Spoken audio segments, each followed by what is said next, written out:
कैसे हैं व्यूवर्स? अल्लाह का बेहद करम है कि हम पाकिस्तानी मिन हैसुल कौम बहुत अच्छे हालात में जिंदगी गुजार रहे हैं। मनपसंद और लजीज खाने हमारे दस्तरखान की जीनत बनते हैं। अच्छे और पक्के मकानात में हम लोग मुकीम हैं, खुश लिबास हैं। हमारे बच्चे मुनासिब स्कूल, ट्यूशन, मदरसा, कॉलेजेस जाते हैं।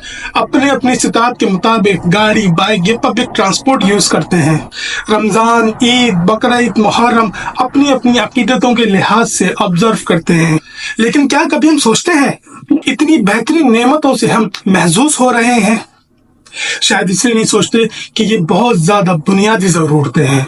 लेकिन मेरे इस्लामी भाइयों, इसी उम्मत का एक हिस्सा गजा वाले भी हैं। इनके पास लजीज खाने तो क्या, कई कई दिन तक दस्तरखान ही नहीं लग रहा। मकानात तो तकरीबन सारे ही मिस्मार हो चुके हैं। स्कूल, मदरसा, कॉलेजेस तो क्या, हॉस्पिटल भी तबाह हो चुके हैं। रमजान, ईद, बकरीद, मुहर्रम तो बहुत दूर की बात है, एक पल भी आजादी से नहीं गुजार पा रहे। खुले आसमान तले कीचड़ और मलबे के ऊपर पड़े ये बच्चे कितने इत्मीनान से सो रहे हैं। शायद इनसे ज्यादा अल्लाह ताला का कोई शुक्रगुजार नजर ही नहीं आता। जब तक जिंदा हैं हर बात पे अल्हम्दुलिल्लाह कहते रहेंगे, और जब किसी मिसाइल का निशाना बन जाएंगे तो इनके वालिदैन अल्हम्दुलिल्लाह कहेंगे। इनके बारे में अगर हम कुछ ना कर सके तो क़यामत के दिन अल्लाह और उसके रसूल को क्या मुंह दिखाएंगे, कैसा सामना कर पाएंगे उनसे?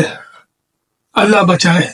अल्लाह हमारे मुसलमान गजा के भाइयों पर, अल्लाह हमारे प्यारे प्यारे गजा के बच्चों पर, उनके वालिदैन पर, उनके भाई बहनों पर, बुजुर्गों पर, जवानों पर, सब पे बहुत बहुत रहम करे और हमें इस काबिल बना दे कि हम उनके लिए, उनके हक के लिए, उनकी आज़ादी के लिए कुछ कर सकें।